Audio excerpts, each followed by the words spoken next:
an ultimate global podcast. Hello, and welcome to our special weekly podcast on trending international and social affairs. You're listening to Saurabh Kora and George Mavros from Sydney. Well, welcome to another exciting series of episodes that we're doing on the Ultimate Global Podcast. And this is a very special series of episodes that we are covering with politicians. I think we had invited Victor Dominello around 2 to 3 months ago, which was one of his last podcast interviews as well. And now we have invited his successor, Jordan Lane, to this interview.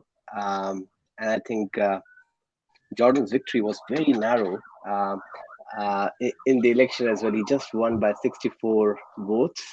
But I think he's a very talented millennial who has now ventured into the world of politics from industry, which is quite unlike a lot of other youngsters and people who are in 20s. A lot of people I meet want to enter into industry or they want to start something of their own business, but very few would like to enter into politics. So probably, Jordan, I'd like to pass it on to you to kind of introduce yourself and kind of tell us a bit more about how did this thought of entering into politics come into your mind? Yeah, well, thank you for having me, and it's so nice to see both of you. And it is a bit of an unusual story to have a younger person involved in politics. I agree. I live in a part of Sydney, and for your viewers that aren't familiar, in Ryde, which is encompassed by the federal seat of Bennelong. Some years ago, we had a Prime Minister, John Howard, who represented this seat. And so for me, growing up as a kid with him as the local MP, politics was always a focal point for the Ryde community. We often saw and heard from the Prime Minister, not in his capacity as Prime Minister, but as the local MP. And so it, I think, shone a light on politics, particularly here locally. So growing up in that environment, I got, I think, a little bit hooked and addicted to the idea of politics. But at a young age where I probably didn't have very well considered or thought out views, I just respected and appreciated that somebody very senior and important still had time for a kid like me in school and the local community. And I think that sparked an interest that grew into, well, certainly more than an interest, but a bit of a flame in later life, which has ultimately put me on the path to sitting in the New South Wales Parliament as the member for Ryde. So it's been an exciting journey, and now lots to do in this new role as well. And how you find your first 1 or 2 months in the Parliament? Well, the first parliamentary sitting week hasn't actually happened yet. We've got to be officially sworn in next week, and then the official parliamentary duties start. I was a bit of a late start, to be honest, because as you mentioned in your introduction, it was quite a narrow result here in Ryde.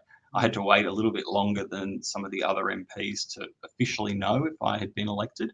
But now that I am, we've hit the ground running, setting up an office, employing new staff, working out a program of activities and events in the community, and of course responding to all of the invitations and events and inquiries that have already started to come in. So it's been a very busy period, and I expect that it will be going forward. But really looking forward to crafting that agenda, working with the community, and trying to give a voice, I think, to some people who are often not central to political decision making, and that is, you know, like yourself, younger people that are interested and engaged, but possibly haven't had an opportunity to be part of that process. So I'm excited to try and give a voice to that as well in the new role. But why politics, Jordan? You know, that question comes to my mind again and again, you know, because you're still pretty young. Coming out of university, people would think, let's start a business. Or let's work in a top multinational company. Why politics? Where did that come from? Yeah, I like being able to connect people with politics. Is a bit of an aloof concept. Government is very complicated. A lot of people don't understand how it works. They don't care very much for it. I think it's both the best and worst thing about Australia, actually, is how apathetic people are to politics.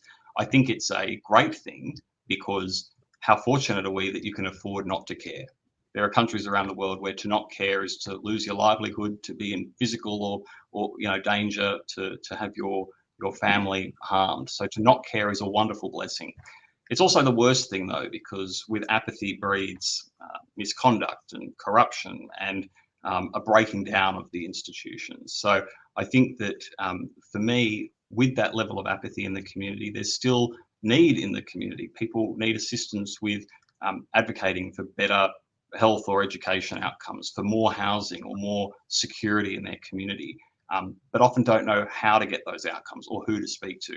So I get a lot out of being able to connect people with the right authority or the right agency, being able to explain processes that to me might seem very natural because I've been around the industry for a little while and have a good understanding, but for them is quite foreign. So there's a lot of reward in helping people when they really feel quite helpless. But also I have some strong views about the need to improve the quality of life and society for future generations. This is possibly one of the first times certainly in Australian history, where generations are handing off a society that's maybe not better than what they first found when they inherited it. After the war, when that was all over, parents would give to their children a future and a society that was innumerably better than the one that they had as a child. Better job opportunities, a more affordable lifestyle, being able to have more equality and freedom in the society. This is possibly one of the first times where, particularly on some of those economic issues around job security and housing, that it's not better. It can actually be worse. And I think that's a huge challenge that needs addressing and is a big motivator for why I want to be a part of politics and represent people to try and articulate those views and do something about them as well. Yeah, the reason why I'm asking you why is actually I'm not critical of you. I'm actually pretty inspired by people like you who actually want to enter into politics. I think politics is tired of people who are gray-haired, who are white-haired. We always see people who are in their 60s and 70s entering as a prime minister, becoming a prime minister.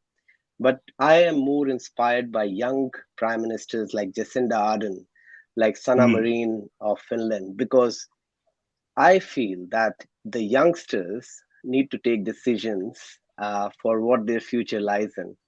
And I think youngsters should have that ability and that authority to kind of lead a position. And all the youngsters can do that. And I think you're a role model for that. So you're an inspiration for that. Do you feel that other millennials should be inspired after watching this episode to kind of enter into politics?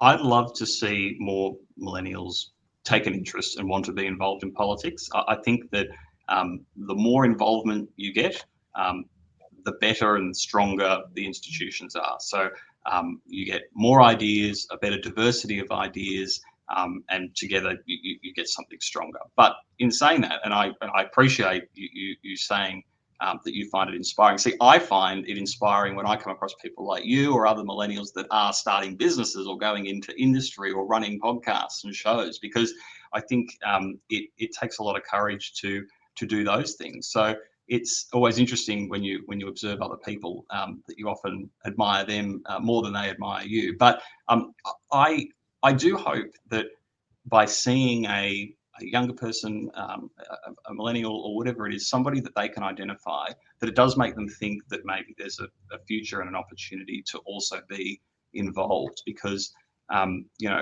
it will be a very sorry world if you don't have a diversity of views, and diversity cuts a lot of ways, and age is a huge factor in all of that. We often talk about diversity in terms of cultural diversity and gender diversity as well, both incredibly important. We don't often talk about age diversity, and I think it matters because on a lot of the issues that affect communities today, whether it be around things like housing or around jobs, those issues disproportionately impact younger people. And even though you might think of them just as economic issues, they're not. They're also issues that affect young people. And if you've only got older voices around the room making decisions on those issues, it will be skewed in a direction that may not benefit the younger people. So I think it's important for that diversity reason, but also because, to your point, they just bring a different perspective on a whole host of issues, and I think help progress the society and hopefully have the longevity to do it for the long term as well. which I think is very, very important. That you get longevity as well as diversity of opinions. So yes, if there's somebody out there that's interested, I think that they should 100% take it up and reach out to me. I'm always happy to help because I think it's a very noble cause, and we will do better if more people are involved. Yep. Just a comment for George as well, to add on to this question. So what do you feel, George, in this regard, when we talk about millennials entering into politics versus all the baby boomers and old people that we keep on seeing in politics, who should retire and maybe spend time with their grandchildren instead of spending time in politics? Look, I'm not against old people entering into politics. Don't get me wrong. There should be people who have administrative experience of 15, 20 years. But at the same time, I feel that there is a disconnection between what they do and what the youngsters sometimes want. And I think a person who is of the same age, of the same mindset, can bring more value to politics. Do you think the same, George? I'm sure you're going to have another question. Well, firstly, Saurabh, in case you haven't noticed, I have grey hair and I am an old person and I am a baby boomer.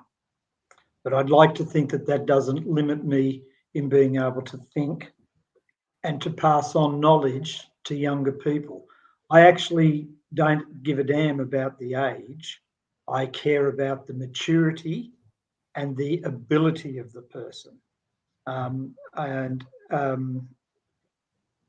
think what's happening is we have a number of older people in politics that are not performing correctly, are not performing ethically and morally, etc.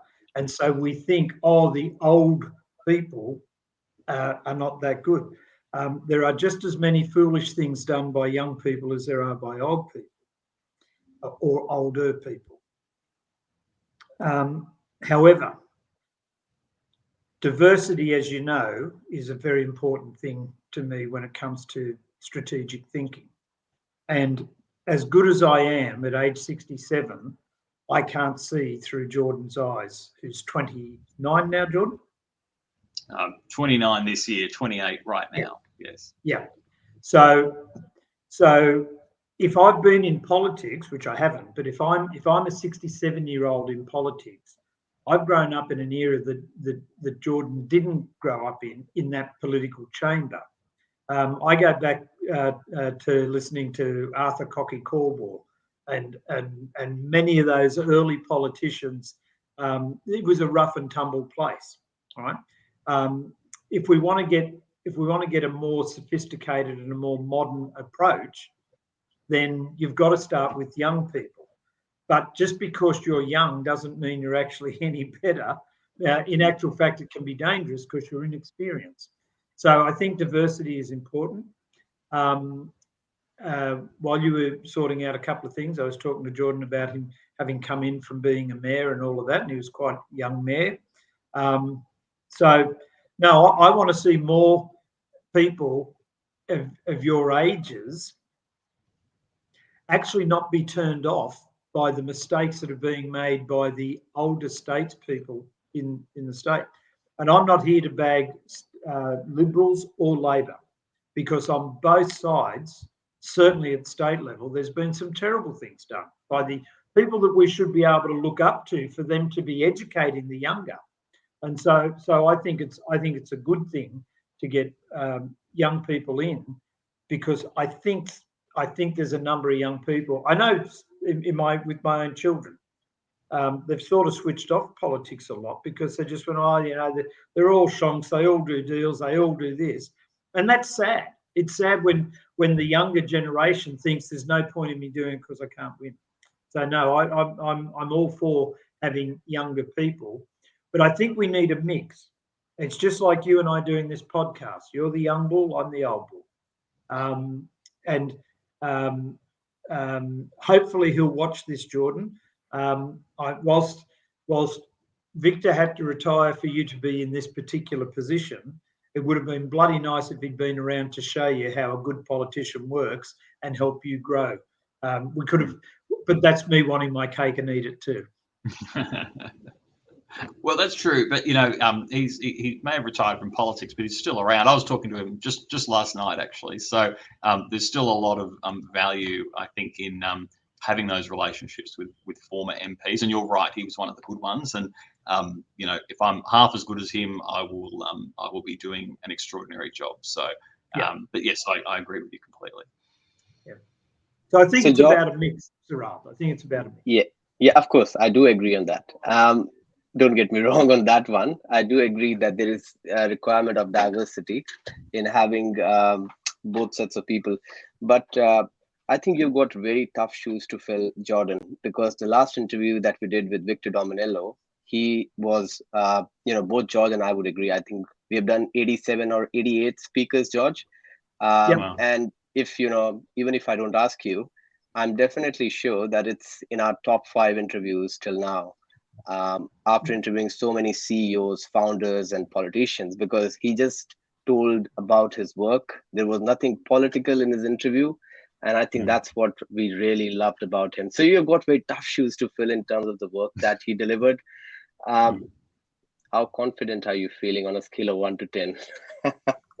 About the role ahead, or about my ability to be in the top 5 podcasts? Well, I don't think roll aheads are more important. Well, I don't think we have any doubt in your ability to perform well. But how confident are you feeling? That's just a question. It's a good question. I think you've got to be careful not to get too confident. You always want to be able to acknowledge that you can learn more and do better, and to learn from others. So, it takes an element of confidence to put your hand up and to run, but I think that it needs to be carefully managed with a healthy dose of humility as well. And I think Victor had that. And I think that having learned from him as I did over the years, you can put forward good ideas. You can put forward evidence to support them.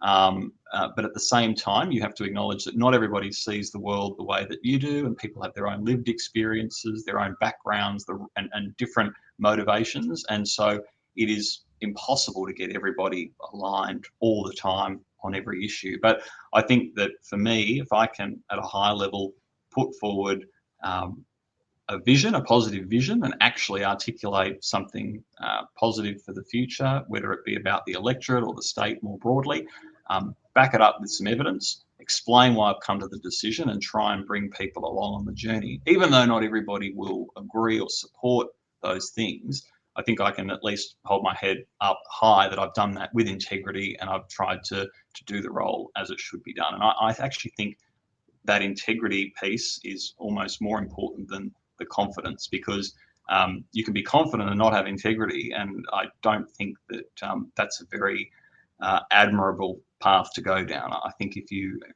maintain your integrity, you have good intentions, you try and bring people along on your journey, then you can be confident that you've done your job well. And I think that's the route that I would try and take and will take over the next few years in this role. So can I ask Jordan, one of the things that always impressed me with Victor, Victor seemed to be able to, not in the pure sense, but in conversational sense, he could cross the floor, and he was respected by both sides of politics at a state level. Alan Cadman at a federal level.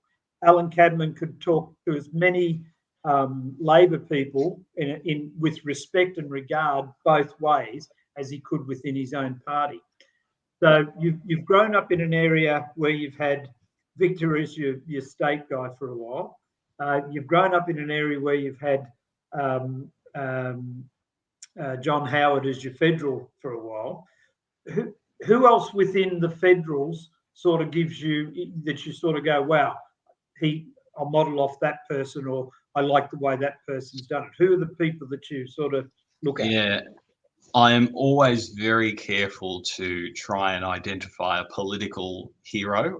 When I was a kid at school, I got asked once at a public speaking competition who my hero was and why. And I said Lance Armstrong. I'm a cyclist. I had a lot of interest in Lance Armstrong. He obviously turned out to be a drug cheat. And so I was quite embarrassed when I went back a year later and had to explain that since then my hero was no longer a great hero. So I'm always very cautious about picking out individuals who I think are, a model. I think because all people are fallible and none of them are perfect, but I do think that you can pull out certain traits or certain beliefs or certain approaches from people and try and adopt them and turn them into your own.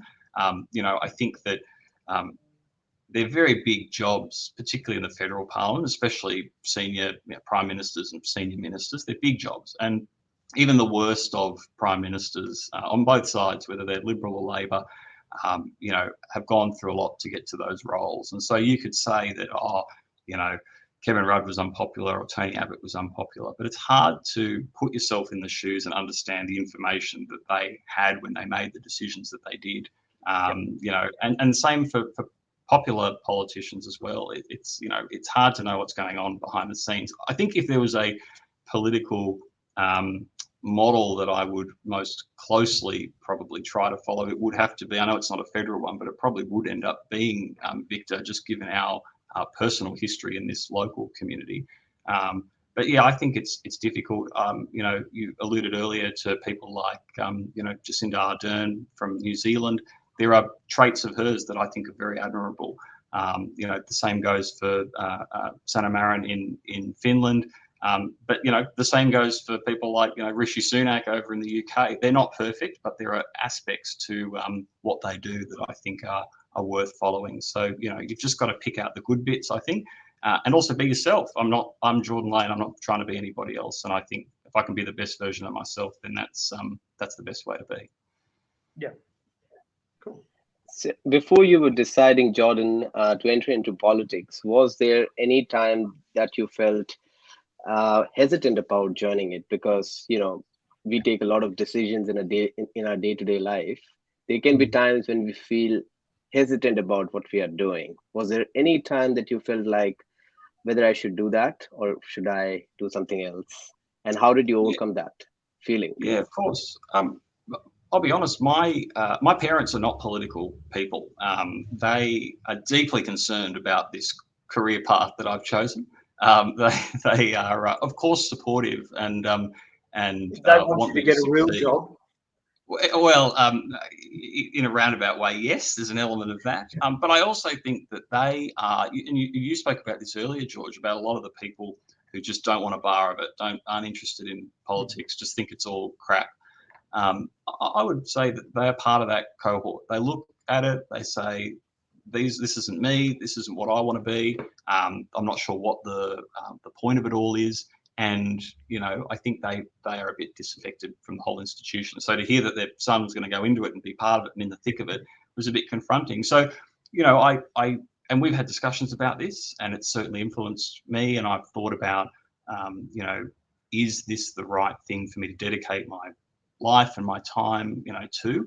But it comes back to those sort of guiding principles around why I'm doing this: love of community, vision for the future, and a fundamental belief that if not me and if not now, then who and when are we going to make it? How are we going to make it better, right? There has to be somebody who's going to try and make it better. And I don't think I'm the only one there, but if I sort of walk past and let the opportunity fly by, then I'm leaving it up to somebody else to try and improve the system. And, there's no guarantee that that person who comes along next will think that way. So I've got to do the best I can to restore that trust and confidence. And it's a strong motivator. It's a strange one, I know. Why would you care so much about it? But I just think the more that I look around the world, the more inspired I am by how lucky we are in Australia. And I want to be part of keeping it that way, and investing in that and creating a model that others will hopefully adopt elsewhere. I think, Jordan, now moving from your personality questions, I might want to move to the country-based questions as well, to understand a bit more about what do you feel as the top 3 challenges that Australia faces currently? We keep on talking about a lot of things. There is a housing crisis going on.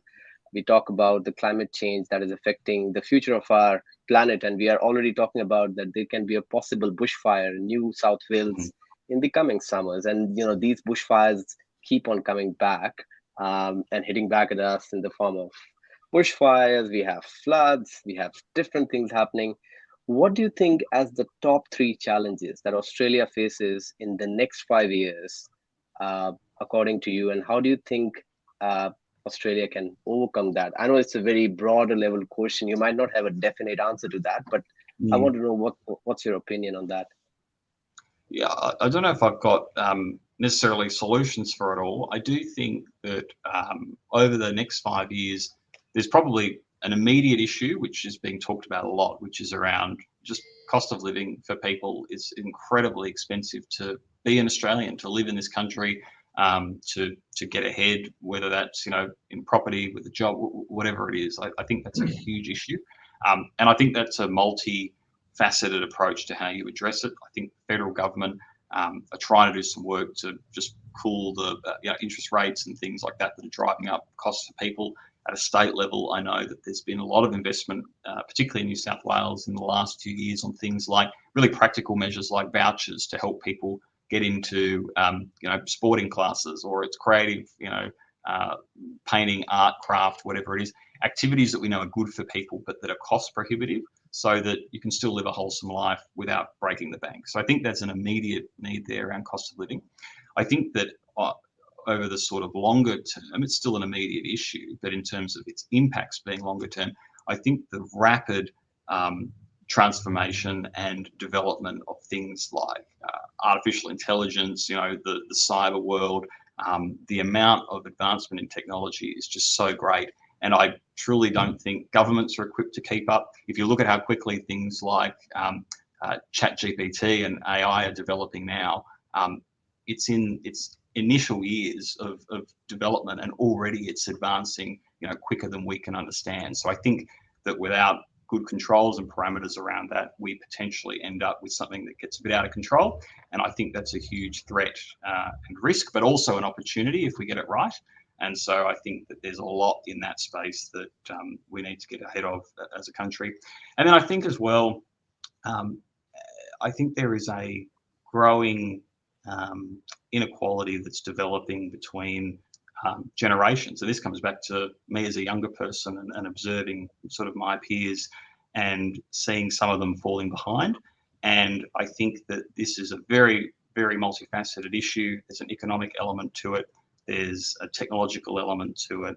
But there's also simply just a matter of age and experience. And so seeing people who were not afforded opportunities early in life, struggling to get opportunities later in life because we don't have sufficient safety nets to catch people, I think is a big issue, and something that I would like to take a bit of a role in trying to understand better myself. I'm observing it happening, but I can't always put my finger on why it's happening.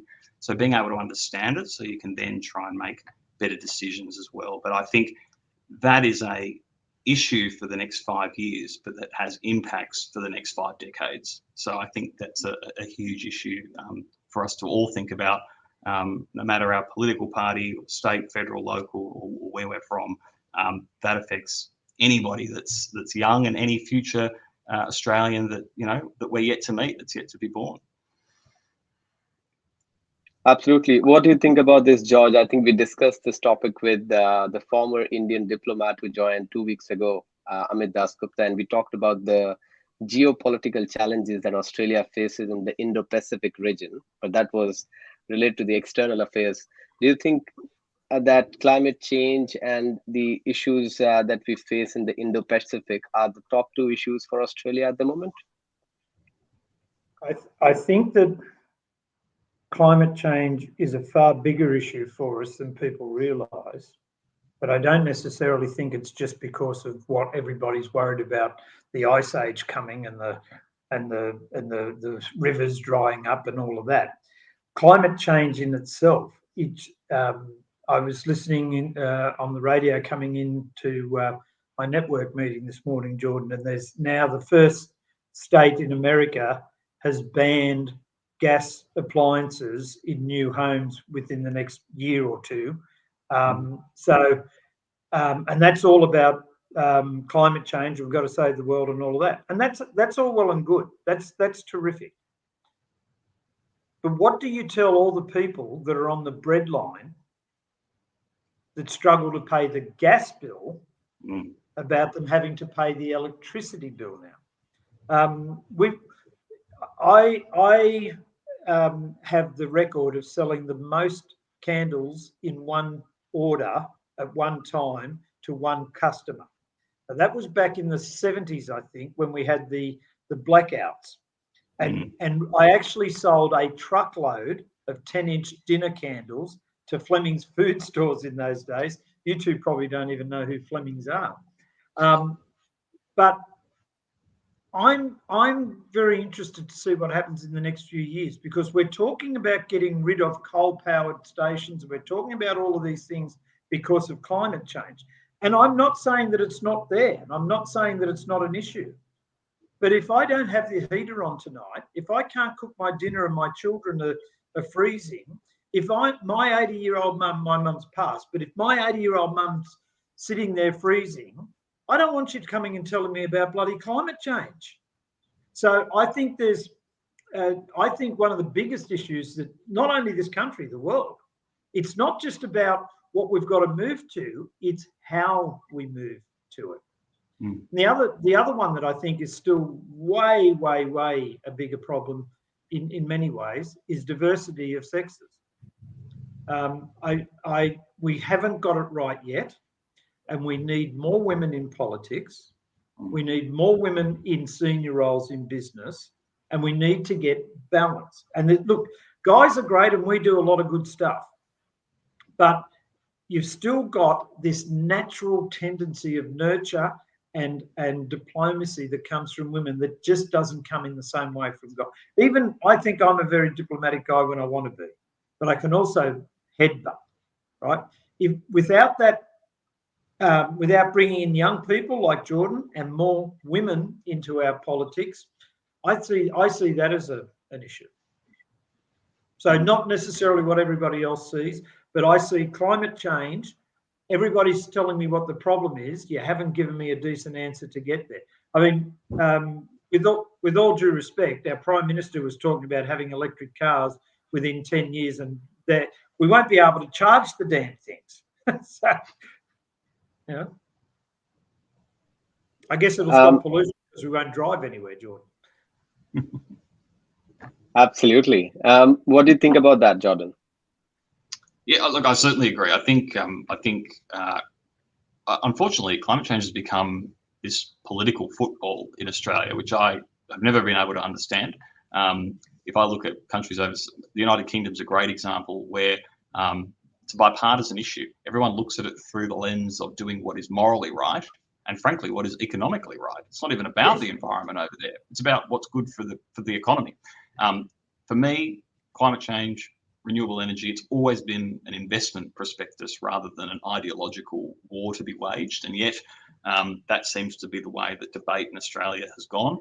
I find that very concerning. And it's not something that it's something that I will happily use this position to fight against. Fortunately, in New South Wales, I think both sides of politics have got a general understanding around where we need to head in that regard. But more broadly, and particularly at a federal level, it's been a very checkered policy issue, including for my side of politics, and that is something that I regret. And on the topic of women, 100%, I can't emphasise that more if I tried. When I was mayor, I presided over the most diverse council we've ever had, and that cuts a number of ways, cultural diversity, but it wasn't parity, but it was the most women we'd ever had on council in my election when I became the mayor.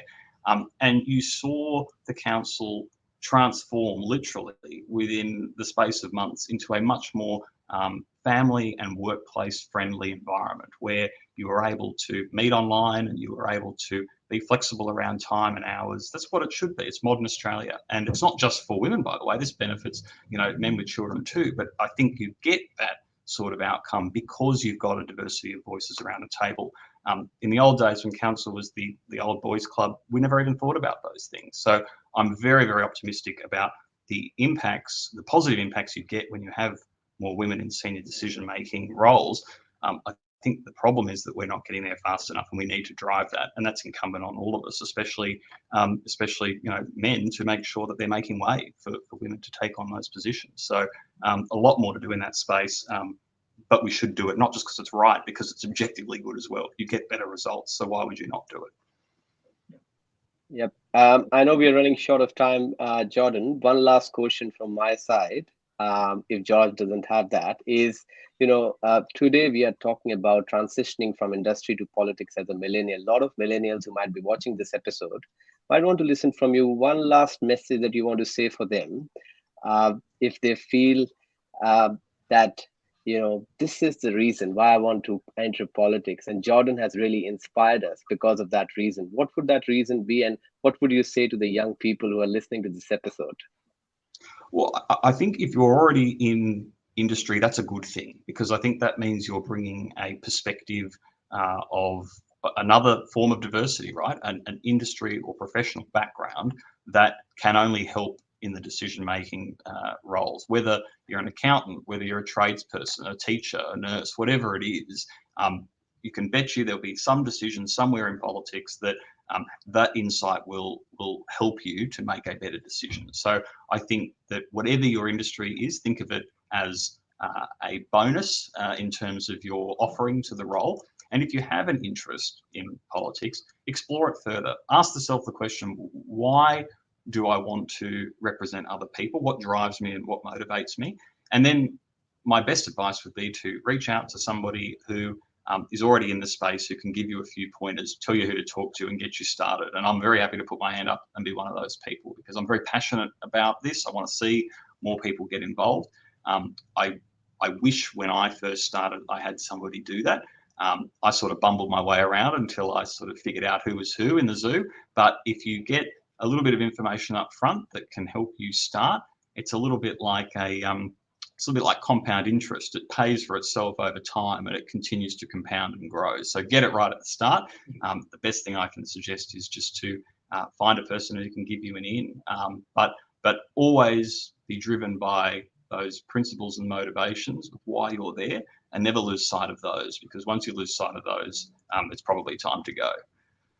Do you think that there is a chance we can change the perception of politics in the minds of the people? Because whenever you talk to people will, the first thing that people will say, the politics is a dirty game. We don't want to enter into politics. I think unless we don't change that perception, it will not happen. And the right people will never enter into politics. The wrong 100%. People will keep on making politics even worse, isn't it? 100%. But if you're out there waiting for somebody else to change it for you, it's never going to happen. You should get involved and be part of the change that you want to see, because there'll be very few people that think exactly like you, and they might change it, but it might not be in the model that you want to see. So if you are at the point where you're thinking even that you're frustrated and want to see it be different, don't think it's beyond you to be part of it. It certainly is. You just have to take that plunge. But I would strongly recommend it. It's a very noble cause, and you can affect a lot of change for a lot of people relatively quickly and easily if you play your cards right. But you've got to be in the game to play it. So I'd say sign up and get involved. Thank you so much, Jordan. Do you have any final questions, George? Just a very quick one, because I really appreciate you giving us the time, and I know you're under pressure now. So I only have one more question for you. Will you come back for us to have another session? Yes, of course. I'd love to. This has been excellent, and I'm always very happy and very accessible, and particularly love the online medium. So the more of that we can do, the better. Talking cool. Right to the millennial audience. So happy to come back anytime. Perfect. Thank you so much, Jordan. We really appreciate you spending time with us. And I hope to see you again on this episode, and hope you can share this episode with your network on LinkedIn, so that we can take the word of our podcast to as many people as we can, because the whole absolutely. theme of this podcast is to share people's stories to other people. Fantastic. No, more than happy. Thank you so much to you both. I appreciate your time. This is an Ultimate Global Podcast. Hello, and welcome to our special weekly podcast on trending international and social affairs. You're listening to Saurabh Kaura and George Mavros from Sydney.